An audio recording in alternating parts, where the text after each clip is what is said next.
اللهم صل على سيدنا محمد يا رب صل وسلم. بسم اللہ الرحمن الرحیم. سورہ حجرات کا پہلا رکوع اور 26ویں پارے کا رکوع نمبر 13 چل رہا تھا. ہم یہاں تک پہنچے تھے یا ایھا الذین آمنوا ان جاءکم فاسق بنبأ فتبینوا. اس آیت پر بھی تفصیلی بات ہو چکی تھی. ایک مختصر سی ایک بات اس آیت سے متعلق یہاں سے ہم یعنی تفسیر شروع کریں گے آج. اس سے پہلے تفسیر ہو چکی ہے کہ دیکھیں قرآن مجید میں بتایا یہ گیا ہے کہ کوئی بھی فاسق خبر لے کر آئے تو اس کی تحقیق کرو. اس سے وہ خبر مراد ہے جس خبر کی بیس پر آپ نے کوئی فیصلہ کرنا ہے اور اس فیصلے کی بیس پہ کسی کو نقصان ہو سکتا ہے. نارملی کوئی اگر آپ کو خبر دیتا ہے اور اس کا آپ کی عملی زندگی سے کوئی تعلق نہیں ہے تو وہاں پھر شریعت میں آپ پر تحقیق کرنا واجب نہیں ہے. کوئی بھی کسی کے بارے میں خبر دے تو ضروری نہیں ہے کہ آپ اس کی تحقیق کریں صحیح ہے غلط ہے، کیونکہ آپ کی عملی زندگی سے اس کا کوئی تعلق نہیں ہے تو اس پہ آپ خاموشی اختیار کر لیں.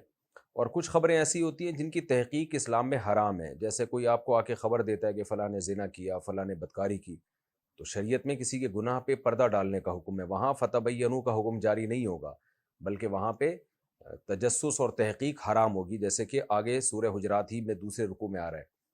تو اس لیے اس آیت کا ایک خاص جو ہے مطلب ہے، وہ مطلب یہی ہے کہ ایسی خبر جس خبر کی بیس پر آپ نے کوئی عمل کرنا ہے اور اس عمل سے کسی کو نقصان ہو سکتا ہے تو اس میں پھر آپ پر تحقیق لازم ہے. تو اس میں وہ تمام خبریں آ گئیں جو آج کل یوٹیوب، فیس بک، ٹک ٹاک، انسٹاگرام پہ خبریں چل رہی ہیں. سیاسی لیڈروں کا مذاق اڑایا جاتا ہے اور ایک دوسرے پہ الزامات لگائے جاتے ہیں، شخصیتوں پہ الزامات لگائے جاتے ہیں، ان کو بغیر تحقیق کے آگے آپ شیئر کر دیتے ہیں تو یہ حرام اور ناجائز ہے. کیونکہ لوگوں کا ذہن بنتا ہے، پھر ایک خاص دماغ بننا شروع ہو جاتا ہے، پھر وہ مخالفت میں آتے ہیں، پھر غیبتیں شروع ہوتی ہیں. تو بہت کچھ سوشل میڈیا پہ جھوٹ پلوت کہا جا رہا ہے. کسی نے صحیح کہا ہے کہ ان جاءکم فاسق بنبأ میں سوشل میڈیا سب سے پہلے داخل ہے. تو سوشل میڈیا کی خبروں پر آپ یقین نہ کیا کریں، تحقیق کیا کریں. میں نے بہت دفعہ ایسا ہوا ہے کہ ہمارے ریلیٹیو نے، جاننے والوں نے کوئی دیکھی خبر سوشل میڈیا پہ اور میرے ساتھ شیئر کی اور کسی شخص پہ جھوٹا الزام لگایا تو میں نے فوراً تحقیق کی تو پتہ چلا وہ الزام 100% غلط تھا، لیکن پوری دنیا میں وہ خبر پھیل گئی تھی اور لوگ اس کو ایسا ابھی تک سچا مان رہے ہیں کہ ایسا ہوا ہے. جبکہ ہم نے جب تحقیق کی پرسنلی اپنے طور پہ تو پتہ چلا 100% جھوٹی خبر ہے وہ. تو ایک نہیں ہے، سینکڑوں خبریں اس طرح کی ہیں فیس بک پہ، سوشل میڈیا پہ. بہت پروپیگنڈا ہوتا ہے، اور خاص طور پر جب کسی کو کسی سے دشمنی ہو جائے تو پھر وہ اس کے خلاف ہر بات کو سچا سمجھنا شروع کر دیتا ہے. تو یہ سب قرآن کی آیات کی مخالفت ہے، قرآنی احکام کی مخالفت ہے. اس سے احتیاط کرنا ضروری ہے. قیامت میں ہر چیز کا آپ کو جواب دینا پڑے گا. سورہ بنی اسرائیل میں ہے ان السمع والبصر والفؤاد کل اولئک کان عنہ مسئولا. تو ہم سے سوال کیا جائے گا، ہم کسی بھی خبر کو آگے نقل کر دیتے ہیں. اسی طرح نبی صلی اللہ علیہ وسلم کی طرف بہت ساری جھوٹی حدیثیں منسوب ہوتی ہیں سوشل میڈیا پہ. یا تو عالم ہو، عالم کو تو پتہ ہوتا ہے کہ یہ حدیث کا اگرچہ ریفرنس نہیں ہے لیکن عالم کو پتہ ہوتا ہے یہ حدیث ہے یا نہیں ہے، یا وہ تحقیق کر سکتے ہیں. عامی آدمی کو تو پتہ بھی نہیں ہوتا، یہ بھی نہیں پتہ ہوتا کہ تحقیق کہاں سے ہوگی. وہ بغیر تحقیق کے وہ حدیثیں آگے نقل کر دیتے ہیں، لوگ ان حدیثوں کو صحیح سمجھنا شروع کر دیتے ہیں. تو یہ بھی اسی آیت میں داخل ہے. تو 3 قسم کی خبریں میں نے بتائیں کہ ایک خبر وہ جس پر آپ عمل کریں گے تو اس سے نقصان ہو سکتا ہے، تو ان خبروں کا نقل کرنا تحقیق کے بغیر حرام. دوسری وہ خبریں جن کا آپ سے کوئی لینا دینا ہے ہی نہیں، تو ان میں تحقیق کرنا جائز ہے لیکن ٹائم کا ضیاع ہے. اور کچھ خبریں ایسی ہیں جن میں تحقیق شریعت نے حرام قرار دے دیا ہے کیونکہ ان کا کسی کے لوگوں کی پرسنل زندگی سے ان کا تعلق ہے. تو کسی کی برائی کی خبر تو اس میں تو تجسس اور تحقیق کرنا حرام ہے. آگے چلتے ہیں. وَاعْلَمُوا أَنَّ فِيكُمْ رَسُولُ اللَّهِ، جان لو تمہارے درمیان نبی اللہ کے رسول، اللہ کے رسول ہیں. لَوْ يُطِيعُكُمْ فِي كَثِيرٍ مِّنَ الْأَمْرِ، اگر وہ ہر چیز میں تمہاری اطاعت شروع کر دیں، بہت ساری باتوں میں تمہاری اطاعت شروع کر دیں، لَعَنِتُّمْ تو تم مصیبت میں پڑ جاؤ گے. یعنی انتظامی امور میں نبی صلی اللہ علیہ وسلم کی حیثیت ایک امیر کی ہے، یعنی اللہ کے نائب اور خلیفہ کی ہے. تو اگر تمہاری ہر بات میں وہ اطاعت شروع کر دیں تو تمہیں ہی نقصان ہوگا. دیکھیں اس کا تعلق بھی ریاستی احکام سے. بعض دفعہ جو حاکم وقت ہے، جو بھی آپ کا امیر ہے یا جنگ میں جو کمانڈر ہے، وہ چیزیں دیکھ رہا ہوتا ہے جو میں اور آپ نہیں دیکھ رہے ہوتے، تو وہ کچھ فیصلے کر رہا ہوتا ہے، ہمیں وہ فیصلے غلط لگ رہے ہوتے ہیں، تو عوام دباؤ ڈالتی ہے، نہیں یہ ایسے نہیں، ایسا ہونا چاہیے۔ یہ جمہوری حکومتوں میں اسی طرح ہی ملکوں کے بیڑا غرق ہوتے ہیں، جمہوری جہاں بھی نظام حکومت ہوگا عوام سے پوچھا جاتا ہے کیا کرنا ہے، حالانکہ عوام کے سامنے ساری صورتحال ہوتی نہیں ہے۔ ڈیم سے متعلق دیکھ لیں نا، ماضی میں بات ہوئی کہ ڈیم بنے گا نہیں بنے گا، تو حکومت کا فیصلہ الگ تھا، پبلک کا فیصلہ الگ تھا، تو بیڑا ہی غرق ہو گیا ملک کا، سیلابوں سے ملک تباہ ہو گیا۔ تو کیونکہ عوام کو یہ دماغ میں بٹھا دیا گیا کہ یہ حکومت کوئی سیاسی فیور لینا چاہتی ہے، تو رزلٹ کیا نکلا، میں زیادہ ڈیپ میں نہیں جاتا۔ تو اللہ تعالیٰ نے ایک ریاست کے متعلق ایک یہاں آرڈر دیا ہے کہ حاکم یا امیر بہت دفعہ اس کی نظر بہت دور تک ہوتی ہے، وہ کچھ فیصلہ کرنا چاہتا ہے جس میں اس کے پیش نظر ماتحتوں کا، ملک کا فائدہ ہوتا ہے، لیکن جو ماتحت ہوتے ہیں ان کی نظر وہاں تک نہیں ہوتی۔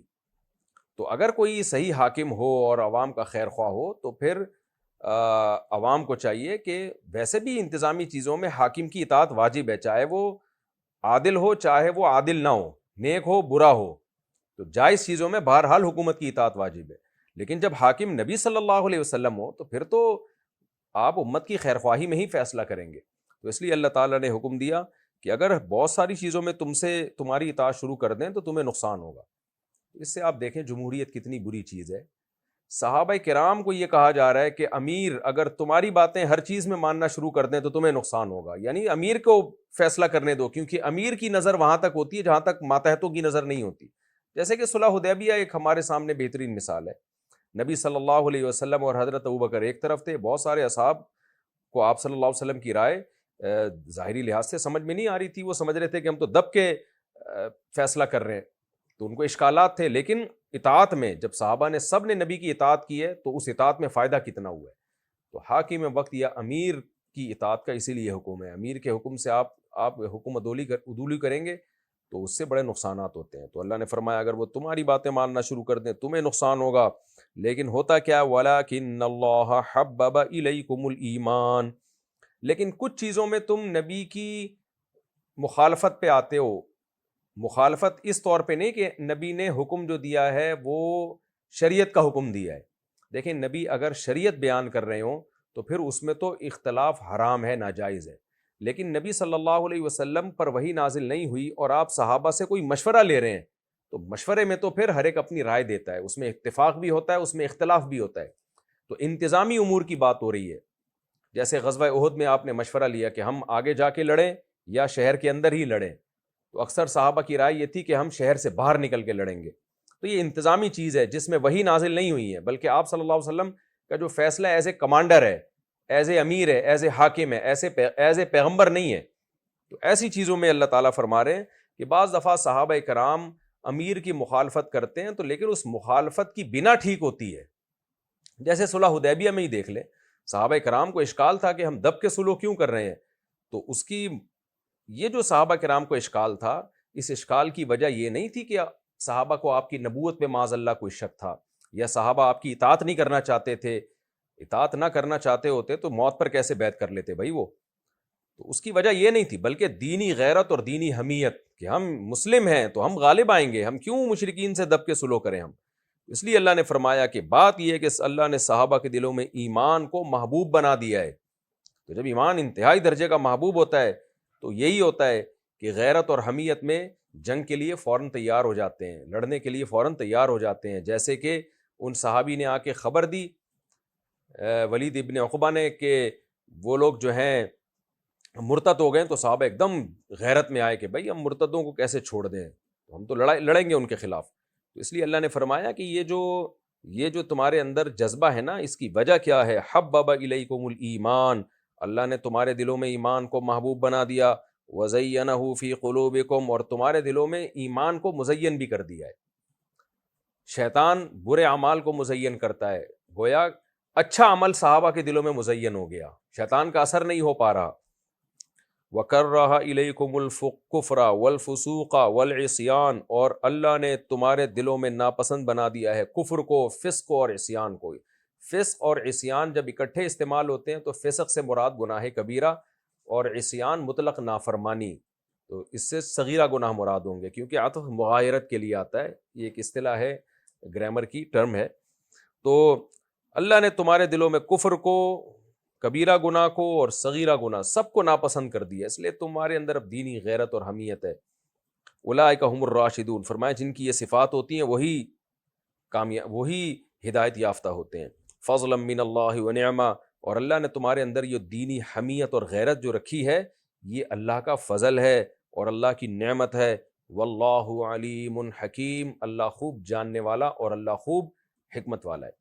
دیکھیں اللہ تعالیٰ صحابہ کرام کی کسی غلطی کا بھی تذکرہ کرتے ہیں تو پھر تعریفیں کتنی کرتے ہیں۔ آپ اس قرآن سے کی ان آیتوں سے آپ اندازہ لگا لیں، اس سے صحابہ کرام، اس سے پتہ چلتا ہے کہ صحابہ کرام سے محبت یہ اللہ کی رضا کا ذریعہ ہے، اور صحابہ کرام پہ طنز تشنی اور ان کی غلطیوں پر ان کا مذاق اڑانا یا ان پہ طنز کرنا یہ قرآن کا منشا ہرگز نہیں ہے۔ وَإِن طَائِفَتَانِ مِنَ الْمُؤْمِنِينَ اقْتَتَلُوا، اگر مسلمانوں کی دو جماعتیں آپس میں لڑ پڑیں، فَأَصْلِحُوا بَيْنَهُمَا، تو ان کے درمیان صلح کراؤ۔ فَإِن بَغَتْ إِحْدَاهُمَا عَلَى الْأُخْرَىٰ، ان میں سے ایک اگر دوسری پر سرکشی کرے، فَقَاتِلُوا الَّتِي تَبْغِي، جو سرکش جماعت ہے اس کے خلاف قتال کرو، حَتَّىٰ تَفِيءَ إِلَىٰ أَمْرِ اللَّهِ، یہاں تک کہ وہ اللہ کے حکم کی طرف لوٹ آئے۔ دیکھیں اگر مسلمانوں کی دو جماعتیں آپس میں لڑ رہی ہیں اور وہ دونوں حاکم وقت کی ولایت میں آتی ہیں، وہ دونوں جماعتیں حکومت سے نہیں لڑ رہی بلکہ آپس میں لڑ رہی ہیں، حکومت سے لڑنے والی جماعتوں کا کیا حکم ہے یہ میں بعد میں بتاتا ہوں۔ دو مسلمانوں کے گروہ ہیں، جیسے قبائلی لڑائیاں ہوتی ہیں یا زمینوں کی لڑائیاں ہو گئیں، دو گروہ آپس میں لڑ پڑے یا دو فرد آپس میں لڑ پڑے، تو سمپل حکم ہے کہ پہلے تو عام لوگ ان میں صلح کرانے کی کوشش کریں، اگر اس میں کامیاب نہ ہو تو حکومت انوالو ہوگی، اور اس میں طریقہ یہی ہوگا کہ جو قاتل ہے، جس نے بھی جس کے بندوں کو قتل کیا، تو مقتول کے وارثوں کو یہ اتھارٹی دی جائے گی کہ وہ قاتل کو یا تو قتل کر لیں یا اس سے دیت لے لیں، یعنی قصاص اور دیت کے حکام جاری ہوں گے، جو نارملی ایک اسلام کا قتل کے بارے میں حکم ہے، چاہے وہ قبائلی لڑائیاں ہوں، چاہے وہ زمینوں کی جھگڑے ہوں، کچھ بھی ہوں۔ تو جتنے لوگوں نے جتنے بندوں کو قتل کیا، حکومت کیا کرے گی، وہی مقتول کے وارثوں کو قاتل سے کہے گی کہ بھئی تم یا تو دیت دو یا قصاص، تو یا ان کی آپس میں اگر کوئی انڈرسٹینڈنگ سے صلح ہو جاتی ہے تو پہلی کوشش تو صلح ہی کی ہوگی، اس صلح میں ناکام ہو جاتے ہیں تو پھر قصاص ہے، پھر دیت ہے، دیت بھی اگر مقتول کے وارث کہنے ہم نے دیت نہیں لینی قصاص ہی لینا تو پھر قصاص کی طرف جائیں گے۔ لیکن اگر ان دو جماعتوں میں سے کوئی جماعت یا ویسے ہی کوئی جماعت حکومت وقت سے لڑ پڑے، اور لڑنے کا مقصد مظاہرے نہیں ہے، کنٹینر لا کے روڈ بلاک کر دینا، یا یہ جو بنگلہ دیش میں جیسے ایک عوامی مظاہرہ ہوا، وہ مظاہرہ کی بات نہیں ہو رہی یہاں پہ، بلکہ مسلح قتال شروع کر دے حاکم وقت سے، حکومت کا تختہ الٹنے کے لیے یا حکومت کی اطاعت سے انحراف کرنے کے لیے۔ حکومت وقت نے کوئی آرڈر دیا اور وہ اس آرڈر کو نہیں مان رہے، اور حکومت پھر ان سے لڑ رہی ہے، تو وہ بجائے آرڈر کو تسلیم کرنے کے الٹا حکومت سے تلوار لے کے لڑنا شروع کر دیں۔ تو اس کی پھر دو صورتیں ہیں، یہ خوب اچھی طرح سمجھیں یہ مسئلہ، کہ پہلی بات تو یہ کہ جو بھی حاکم وقت سے لڑے گا، حاکم وقت چاہے عادل ہو یا عادل نہ ہو، تو اس لڑنے والے کو شریعت باغی سے تعبیر کرتی ہے، کیونکہ سرکشی ہے۔ وجہ اس کی یہ کہ اگرچہ حکومت وقت جو ہے وہ عادل نہیں ہے، ظالم ہے، لیکن حکومت کے خلاف مسلح بغاوت کرنے سے مسلمانوں کا اتحاد ٹوٹتا ہے، خون خرابہ ہوتا ہے، اور بہت سارے اس کے فسادات ہیں۔ تو اتحاد امت کے لیے شریعت نے حکم یہ دیا ہے کہ حاکم ظالم ہو عادل ہو، اس کو برداشت کیا جائے، اس کا ذاتی معاملہ اللہ پہ چھوڑا جائے، جب تک کہ وہ تو ان میں دین کو قائم کر رہا ہے۔ یعنی اس کی کئی ساری صورتیں ہیں۔ اگر حاکم فاسق ہے لیکن اس نے اسلامی حکومت قائم کی ہوئی ہے، خود بے شک فاسق ہے، زانی ہے، شرابی ہے، لیکن نظام اس نے اسلامی نافذ کیا ہوا ہے، اگرچہ خود وہ اس پر عمل نہیں کر رہا لیکن سسٹم اسلامی ہے، پھر تو اس کے خلاف کسی صورت میں بغاوت جائز ہے ہی نہیں، چاہے باغیوں کے پاس طاقت ہو یا نہ ہو۔ اس پر صحیح مسلم کی احادیث ہیں جو میں اپنے مختلف کلپس میں ریکارڈ کروا چکا ہوں، موقع ملا تو اس پہ میں دوبارہ انشاءاللہ ریکارڈ کروا دوں گا۔ میں نے بتایا ابھی تو میں صرف اتنی احادیث بیان کرتا ہوں جو تفسیر کو سمجھنے کے لیے ضروری ہے۔ تو یہ مدارس جو ہے نا آپ اچھی طرح خوب اچھی ذہن میں رکھیں۔ اگر حاکم نے نظام اسلامی نافذ کیا ہوا ہے، خود بد عمل ہے، تو اس کے بد عملی کو اللہ کے سپرد کیا جائے گا کہ اللہ آخرت میں خود اسے انتقام لے لے گا۔ تو اس کے خلاف بغاوت شرعاً جائز نہیں ہے۔ اور یہ جو حدیثوں میں آتے ہیں نا اس طرح کے الفاظ ہیں کہ اسمعوا واطیعوا ولو استعمل علیکم رجل حبشی کأن رأسہ ذبیبہ، سنو اور اطاعت کرو اگرچہ تم پہ حبشی غلام ہی عامل بنا دیا جائے، حاکم بنا دیا جائے، اور ایسا حبشی غلام ہو کہ اس کا سر کشمش کی طرح پچکا ہوا، یعنی کسی بھی طرح سے حکومت کا حل نہیں ہے، لیکن جب حاکم بن گیا، چاہے وہ جبر سے بنا ہو یا جمہوریت کے طریقے سے بنا ہو، کسی بھی طریقے سے بنا ہو، لیکن جب بن گیا اور کنٹرول اس کے ہاتھ میں آ گیا تو آپ صلی اللہ علیہ وسلم نے اس کی اطاعت کا حکم دیا، اس کے خلاف خروج کی اجازت نہیں دی۔ لیکن اگر حاکم اسلامی حکومت تو نافذ کی ہوئی ہے مگر کافر ہو گیا کھلے عام، اور کفر سے حدیث میں آتا ہے کفر بواح کا ارتکاب کرنا شروع کر دے، یعنی ایسا کفر نہ ہو کہ علماء کا اختلاف ہو رہا ہے، کوئی کہہ رہا ہے کافر ہے، کوئی کہہ رہا ہے کافر نہیں ہے، کوئی کہہ رہا ہے اس کی بات کا یہ مطلب ہے، کوئی کہہ رہا ہے اس کی بات کا یہ مطلب نہیں، نہ کفر بواح، بواح کا مطلب ہوتا ہے اتنے واضح لفظوں میں اسلام کا انکار کرے کہ اس کی اب کوئی تعویل بنتی نہیں ہو، صاف طور پہ کہتے ہیں میں نے اسلام کو چھوڑ دیا ہے، یا نبی صلی اللہ علیہ وسلم کو معاذ اللہ آپ کی ختم نبوت کا یا آپ کی نبوت کا صاف لفظوں میں انکار کرنا شروع کر دے، یا دو اور دو چار کی طرح شرک کرنا شروع کر دے، بالکل واضح جس کی کوئی تعویل نہ ہو۔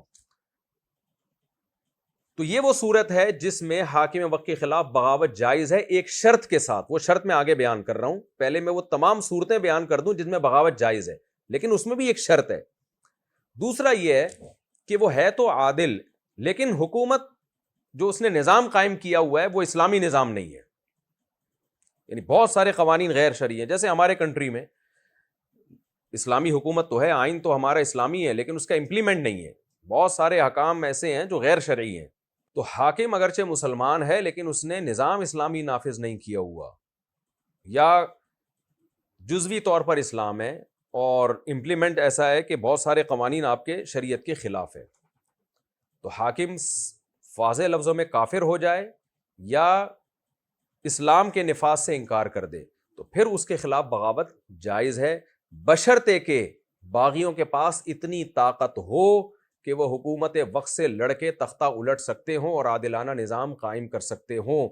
اور باغیوں کے پاس طاقت ہونے کا مطلب صرف یہ نہیں ہے کہ اسلحے کی طاقت، ٹینک کی طاقت، راکٹ اور میزائل کی طاقت، بلکہ طاقت کا مطلب یہ ہے کہ بغاوت کے نتیجے میں اس سے بھی زیادہ بدتر حالات ہونے کی امید نہ ہو۔ جیسے ہم ریاست پاکستان ہی کو دیکھ لیں، اگر یہاں پر بغاوت کو جائز قرار دیا جائے تو نتیجہ کیا نکلے گا کہ پہلے ہی یعنی بہت سارے ملک جو ہیں وہ بھوکے بھیڑیوں کی طرح ملک پہ حملہ کرنے پر تلے ہوئے ہیں، تو ایسا نہیں ہوگا کہ ریاست اور اسٹیٹ باغیوں کے ہاتھ میں آ جائے اور بالکل عادلانہ نظام قائم ہو جائے، بلکہ بڑی طاقتیں اس کا فائدہ اٹھائیں گی، جیسے کہ لیبیا میں آپ دیکھتے ہیں، عراق میں آپ دیکھتے ہیں کہ کیا حشر ہوا ہے اس کا، کہ جو عالمی اور بڑی طاقتیں ہیں وہ ساری کے ساری جو ہے نا وہ اسٹیٹس اور ریاستوں کے وسائل ان کے قبضے میں چلے گئے۔ تو اس کی دلیل کیا ہے؟ نبی صلی اللہ علیہ وسلم کی صحیح حدیث ہے، من رأى منکم منکرا فلیغیرہ بیدہ فإن لم یستطع فبلسانہ فإن لم یستطع فبقلبہ وذلک اضعف الایمان۔ آپ صلی اللہ علیہ وسلم نے فرمایا جو برائی کو ہاتھ سے روک سکتا ہے وہ ہاتھ سے یعنی طاقت سے روکے، اور اگر طاقت سے روکنے کی طاقت نہیں ہے تو زبان سے روکے، اور اگر زبان سے روکنے کی بھی طاقت نہیں ہے تو آپ صلی اللہ علیہ وسلم فرمایا بس دل میں یہ نیت کرے کہ میں اس کو روکنے کی کوشش کروں گا جب میرے پاس وسائل ہوں گے۔ تو باغی جب وہ ظالم حکومت کے خلاف خروج کرتے ہیں تو وہ بھی اصل میں نہی عن المنکر ہی ہے۔ نہی عن المنکر کا مطلب وہ برائی کو روکنے کی کوشش، تو برائی کو روکنے کی کوشش کی اگر آپ کے پاس طاقت نہیں ہے، ایک طرف ٹینک ہے، ایک مضبوط فوج ہے، ایک طرف وسائل ہیں اور منظم فوج ہے اور میزائل ہیں، اور دوسری طرف تھوڑے سے افراد ہیں جن کے پاس نہ وہ وسائل ہیں نہ وہ اسباب ہیں، اور ان کے بارے میں یہ بھی پتہ نہیں ہے کہ ان کو طاقت دینے والی کون سی طاقتیں ہیں، ہو سکتا ہے ان کے پیچھے کوئی عالمی طاقتیں ہوں تو ان کو پروموٹ کر رہی ہوں، تو ایسی صورت میں قطعاً اسلام اجازت نہیں دیتا بغاوت کی۔ اس کی بہت ساری ماضی میں مثالیں ملتی ہیں، اسلاف سے ہمیں مثالیں ملتی ہیں کہ کس طرح ظالم حکمرانوں کو برداشت کیا گیا جن کے بہت سارے غیر شرعی حکام تھے، لیکن یہاں تک کہ معتزلہ تک کی حکومت بھی قائم ہوئی ہے جو بالکل اہل سنت والجماعت سے خارج ہیں، لیکن ائمہ نے ان کے خلاف خروج کی اجازت نہیں دی، کیونکہ اس سے کیا ہوگا، خون خرابہ ہوگا، اور جو اسلامی حکومتیں ہیں جو تھوڑی بہت ان میں دم خم رہ گیا وہ بھی برباد اور تباہ ہو جائے گا۔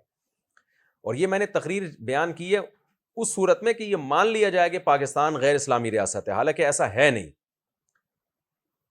دیکھیں ایک شخص اگر بدعمل ہو تو اس کو کافر نہیں کہا جا سکتا. میں کلمہ پڑھتا ہوں, میں اپنے آپ کو مسلم کہتا ہوں, لیکن میں اسلامی حکام پر عمل نہیں کرتا تو مجھے کافر نہیں کہا جائے گا. تو پاکستان کا آئین اسلامی ہے, آئین کی شق یہ ہے ایک بہت مضبوط کہ قرآن و سنت کے منافی کوئی قانون نہیں بن سکتا یہاں پہ. تو یہ وہ شق ہے جو پاکستان کو ایک اسلامی ریاست بناتی ہے.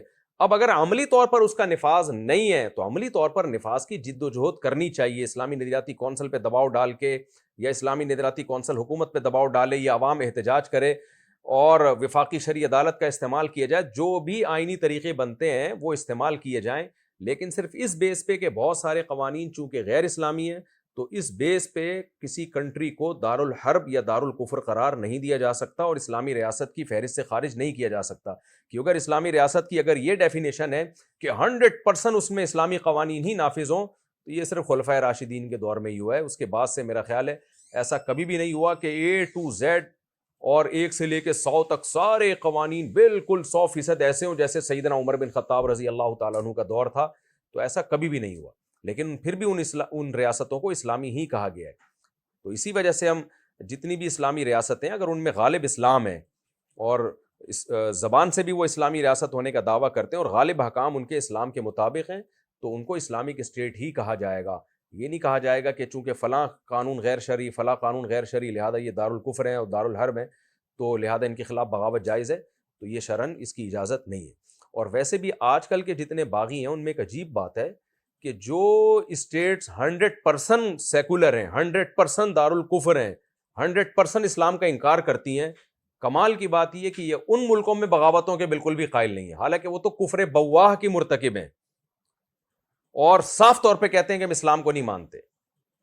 تو یہ وہاں کبھی بھی بغاوت کی بات نہیں کرتے یہ لوگ, اور کرتے ہیں ان ملکوں میں بات جو کم از کم بہت حد تک ان میں اسلام نافذ ہے اور ان کے آئین بھی اسلامی ہے, یعنی آئین کی بیسک شق اسلام کی ہے. وہاں کہتے ہیں کہ چونکہ یہ جو ہے کفر بواہ کا ارتکاب ہوا ان لوگوں سے اور چونکہ یہ لوگ جو ہے وہ اسلامی حکام پر عمل نہیں کرتے لہذا ہم ان کے خلاف بغاوت کریں گے. تو یہ عجیب بات ہے کہ آپ بارش سے بھاگ رہے ہو اور پرنالے کے نیچے آ کے آپ کھڑے ہو رہے ہو. تو جو خالصتاً دارالکفر ہیں وہاں تو آپ کبھی ایک پٹاخہ بھی نہیں پھوڑتے. وجہ اس کی ہے کہ آپ کو پتا ہے کہ وہ بڑے پاورفل لوگ ہیں اور آپ کی ایسی کی تیسی کر دیں گے, چمڑی ادھیڑ دیں گے. اور جو اسلامی ملک بیچارے کمزور ہو چکے ہیں ویسے ہی ان کو ان کے وجود کو برقرار رکھنا مشکل ہو گیا ہے. ساری عالمی طاقتیں ان پہ ٹوٹنے پہ تلی ہوئی ہیں, وہیں آپ دھماکے کر کے, وہیں آپ جو ہے اسلامی ریاست قائم کر کے مسلح بغاوتوں کی کوشش میں لگے ہوئے ہیں. تو یہ کسی بھی طرح سے قرآن کی اس کی اجازت نہیں, اور یہ اسی آیت میں داخل ہے فَإِن بَغَتْ إِحْدَاهُمَا عَلَى الْأُخْرَى کہ جو بھی باغی جماعت ہوگی تو اس کے خلاف تمہیں پہلے صلح کی کوشش کرو, صلح میں کامیاب نہیں ہوتے فَقَاتِلُوا الَّتِي تَبْغِي تو جو سرکش جماعت ہے جو حکومت کے خلاف کھڑی ہوتی ہے اس جماعت کے خلاف تم قتال کرو. تو اب میں ان باغیوں کے احکام تفصیل سے آپ کو بیان کرتا ہوں کہ ان کے مال کا مال غنیمت کہلائے گا یا کیا حکم ہے. دیکھیں یہ تو میں نے مسئلہ بیان کیا کہ حاکم وقت کے خلاف بغاوت کب جائز ہے کب جائز نہیں ہے. اس کا خلاصہ یہ ہے کہ 2 شرطوں کے ساتھ جائز ہے. ایک تو یہ کہ حاکم غیر اسلامی نظام نافذ کر دے, ٹوٹلی ملک آپ کا دارالکفر بن جائے, اور یا حاکم وقت جو ہے واضح لفظوں میں کافر ہو جائے. تو ان 2 میں سے ایک شرط اگر پائی جائے گی تو اس کے ساتھ اگر دوسری شرط پائی جاتی ہے کہ پھر بغاوت کی آپ کے پاس اسباب کی دنیا میں قدرت بھی ہو, یعنی طاقت ہو, اتنے اسباب اور وسائل مہیا ہوں کہ آپ حکومت کا تختہ الٹ سکتے ہیں, تو پھر ایسی صورت میں آپ کے لیے بغاوت کرنا شرعاً جائز ہوگا. اور اگر دونوں میں سے ایک شرط نہیں پائی جاتی, مثال کے طور پر حاکم کفر بواہ کا مرتکب نہیں ہے, بہت صاف لفظوں میں کافر نہیں ہو گیا, یا یہ کہ وہ آپ کے پاس جو ہے طاقت ہی نہیں ہے, کافر تو ہو گیا لیکن آپ کے پاس اسباب کی دنیا میں طاقت ہے ہی نہیں اس کے خلاف لڑنے کی. جیسے کہ غیر اسلامی اسٹیٹس ہیں, ریاستیں ہیں, جو غیر اسلامی ممالک ہیں, ان میں آپ کے پاس کہاں طاقت ہے, اس لیے تمیز سے سب شرافت سے بیٹھے رہتے ہیں اور کوئی بھی حکومت کے خلاف بغاوت نہیں کرتا, اور شرعاً جائز بھی نہیں ہے کیونکہ ہے کچھ بھی نہیں آپ کے پاس, آپ خام خواہ میں فساد پھیلا رہے ہو. تو پھر شرعاً حرام اور ناجائز ہے بغاوت کرنا, اور اس کی اجازت نہیں ہے. تو ہم انبیاء کی سیرت اٹھا کے دیکھتے ہیں تو ہمیں یہی ملتا ہے. حضرت موسیٰ علیہ الصلوۃ والسلام نے فرعون کے خلاف بغاوت نہیں کی ہے کیونکہ اسباب اور وسائل نہیں تھے. ہاں یہ ضرور ہے کہ کلمۃ حق عند السلطان الجائر, یہ مطلب نہیں ہے کہ ہاتھ پہ ہاتھ رکھ کے بیٹھ جائیں, بلکہ ظالم بادشاہ کے سامنے حق بات کہنا یہ نبی صلی اللہ علیہ وسلم نے فرمایا افضل ترین جہاد ہے. تو حق بات ظالم بادشاہ کے سامنے کہی جائے گی, نرم لہجے میں کہی جائے گی, کہ جیسے موسیٰ علیہ السلام کے پاس فرعون کے پاس موسیٰ علیہ السلام کو اللہ نے بھیجا اور کہا کہ قولا لہ قولا لینا, نرم انداز میں بات کرو. تو یہ سارے احکام حضرات فقہا نے قرآن و سنت سے مستنبط کیے ہیں. تو یہ بغاوت کا حکم میں نے بیان کیا کہ جائز نہیں ہے. ناجائز ہونے کے باوجود اگر باغی بغاوت پہ اتر آئیں، چاہے وہ اسلام کا لیبل لگا کے یا کسی بھی طریقے سے، تو شریعت میں ان کے لیے اصطلاح ہے خوارج کی. جیسے حضرت علی کے خلاف باغی نکل آئے تھے اور اپنی بغاوت کے جواز پر قرآنی آیات بہت پڑھتے تھے، بڑی تہجد گزار نمازی، شلواریں آدھی آدھی پنڈلیوں تک ہوتی تھی ان کی، اور ان کی نمازوں کو دیکھ کے لوگ ایسا سمجھتے کہ ان سے زیادہ نیک دنیا میں کوئی ہے ہی نہیں. لیکن انہوں نے حکومت کے خلاف بغاوت کی اور خود حملہ کیا حاکم وقت پر، سیدنا علی کی امارت کو ماننے سے انکار کیا، حضرت عثمان کو شہید کر دیا انہوں نے. اور یہ نبی صلی اللہ علیہ وسلم کے دور سے ہی تھے. نبی صلی اللہ علیہ وسلم کے احکامات پر بھی آپ کو اعتراض، ان باغیوں کو، خوارج کو اعتراض ہوا کرتا تھا. تو یہ ٹولہ ہمیشہ سے چلا آ رہا ہے. حکومت میں ایسے لوگ ہمیشہ موجود رہے اسلامی حکومتوں میں جنہوں نے ہمیشہ فساد کیا ہے. تو اگر کوئی ایسی جماعت حکومت کے خلاف کھڑی ہوتی ہے، حاکم وقت کے خلاف، تو پھر اس جماعت کا کیا حکم ہے؟ حکومت اس جماعت کے ساتھ کیا کرے گی؟ ابھی تو میں نے صرف یہ بتایا نا کہ بغاوت کب جائز ہے کب ناجائز ہے. اب میں یہ بتا رہا ہوں کہ باغیوں کے ساتھ حکومت کا کیا رویہ ہوگا. اچھا، یہ ایک ذہن میں رکھیں، لوگ افغانستان کی اور غزہ کی مثال دیتے ہیں اور بعض کنٹریز کی مثال دیتے ہیں، یا غزوہ بدر وغیرہ کی مثال دیتے ہیں کہ وہاں تو مسلمان کمزور تھے. تو خوب سمجھ لیں کہ دفاعی جہاد کے حکام یہ بیان نہیں ہو رہے ہیں. افغانستان میں تو 52 ملک ان پہ چڑھ دوڑے تھے، وہاں پہ ان کے ملک میں انہوں نے حملہ کیا تھا. وہ تو دفاعی پوزیشن میں تھے اور کوئی اسٹیٹ ریاست افغانستان میں قائم ہوئی نہیں ہے. اگر وہاں کوئی ایک مضبوط اسٹیٹ اور ریاست قائم ہو جاتی افغانیوں کی تو پھر وہاں بھی بغاوت کو ناجائز ہی کہا جاتا. تو وہاں تو الیکشن کروائے گا مگر کوئی ایک اسٹیٹ قائم نہیں ہوئی ہے. تبھی افغانستان کے صدر کو موبائل صدر کہا جاتا تھا کہ جہاں جہاں جاتا تھا وہاں صدارت بھی اس کے ساتھ موبائل میں ہی چلی جاتی تھی. تو وہاں تو ایک اسٹیٹ قائم ہی نہیں ہوئی ہے. تو اس لیے ان کو باغیوں والے حکام جاری نہیں ہوں گے ان کے اوپر.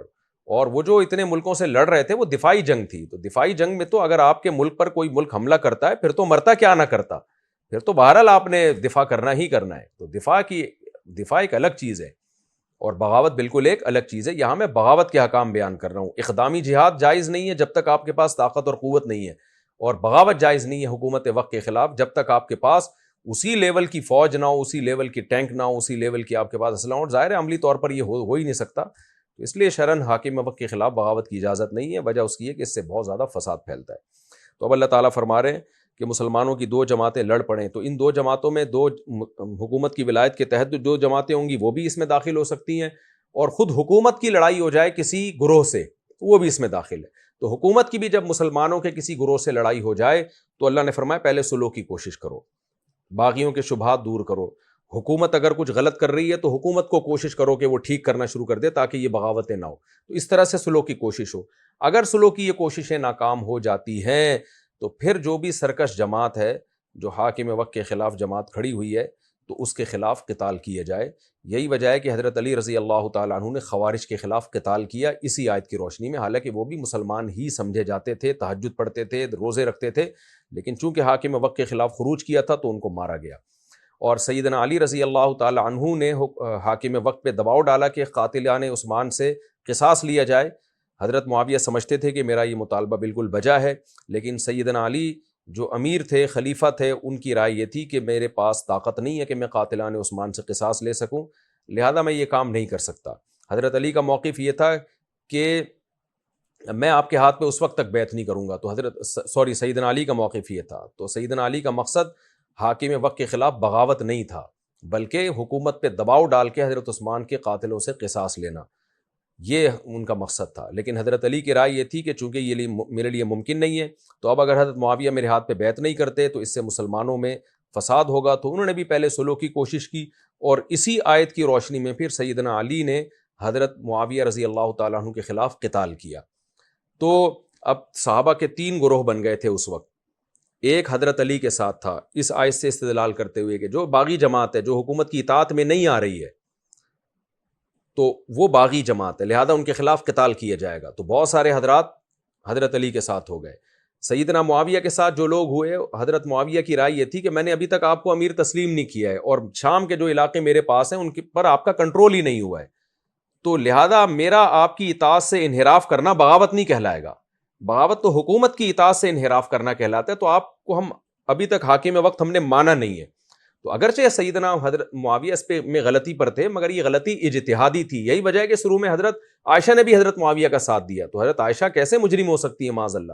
لیکن ظاہر ہے ان پہ معاملات میں ابہام تھا، تو وہ سمجھیں کہ بھئی یہ معاویہ، حضرت معاویہ جو ہیں یہ باغیوں میں ان کا شمار، یہ عمل کر کے وہ باغی نہیں کہلائیں گے. لیکن بعد میں حضرت عائشہ کو احساس ہوا کہ مجھ سے اجتہادی غلطی ہوئی ہے، تو انہوں نے رجوع کیا. لیکن بعض صحابہ کا خیال تھا کہ نہیں، کوئی غلطی نہیں ہے، وہ آخر تک حضرت معاویہ کے ساتھ رہے. تو یہ ایک اجتہادی اختلاف تھا.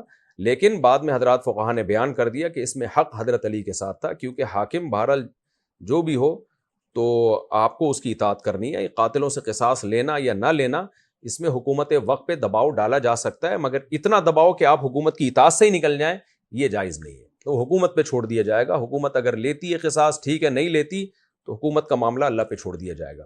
تو سیدنا علی نے پھر حضرت معاویہ نے، یاد رکھیں، حضرت علی کے خلاف قتال کا آغاز نہیں کیا، بلکہ سیدنا علی نے ان کو بیعت پر مجبور کرنے کے لیے ان کے خلاف قتال کیا اور حضرت معاویہ دفاع میں لڑے. تو اور تیسرا گروہ صحابہ کا یہ تھا جو یہ سمجھتا تھا کہ بھئی یہ وہ دور ہے، فتنوں کا دور ہے، جب مسلمانوں کی تلواریں آپس میں چلیں گی تو ایسے موقع پہ کنارہ کشی اختیار کر لینی چاہیے. تو بعض صحابہ نے کنارہ کشی اختیار کی. لیکن بعد میں جب فقہائے کرام نے، ائمہ اربعہ نے غور و فکر کیا ان آیات میں، تو پھر ان اصولوں پر تقریباً چاروں فقہی مذاہب کا اتفاق ہو گیا کہ کب ہمیں فتنوں کے دور میں کنارہ کشی اختیار کرنی ہے، کب ہمیں حکومت کا ساتھ دینا ہے. تو وہ جو احکام فقہا نے مستنبط کیے صحابہ کے عمل کو دیکھ کے، سیدنا علی کے عمل کو دیکھ کے، کیونکہ اس میں سیدنا علی کے عمل کو بنیاد بنایا گیا ہے. آگے بھی جو میں باغیوں سے متعلق احکام بیان کروں گا وہ سارے حضرت علی سے منقول ہیں. جو ان کا ایٹیٹیوڈ تھا باغیوں کے بارے میں، وہ قیامت تک کے لیے ایک لا بن گیا کہ اسلامی تاریخ میں جب بھی بغاوت ہوگی تو باغیوں کے ساتھ کیا کیا جائے گا، اس کے کیا احکام ہیں. تو فقہ کی کتابوں میں وہ سب احکام آ گئے. تو اس کا خلاصہ یہ ہے کہ اگر باغیوں کے پاس لڑنے کی طاقت تھی، ایک فوج تھی، ایک جماعت تھی، تو پھر ان باغیوں سے جب قتال کیا جائے گا تو قتال کے دوران جو بھی مقابلے میں آئے گا ان کو قتل کرنا بھی جائز ہے، اور ان کے زخمیوں کو بھی قتل کیا جائے گا، اور جو ان میں راہ فرار اختیار کر لیں تو ان فرار کرنے والوں کا بھی تعاقب کیا جائے گا، ان کو بھی قتل کرنا جائز ہے تاکہ باغیوں کا زور ٹوٹ جائے. لیکن ان کے مال کو مال غنیمت کے طور پہ استعمال نہیں کیا جائے گا، ان کی عورتوں کو باندی نہیں بنایا جائے گا، اور ان کے مردوں کو غلام نہیں بنایا جائے گا، یعنی کافروں والا سلوک نہیں کیا جائے گا. اور ان باغیوں نے کہ جب ان کی طاقت ٹوٹ جائے گی، ان کو پکڑ لیا جائے گا، تو ان باغیوں نے جو حکومت کے لوگوں کو قتل کیا ہوگا ان سے پھر ان باغیوں سے قصاص نہیں لیا جائے گا، یعنی اس قتل کو معاف کیا جائے گا.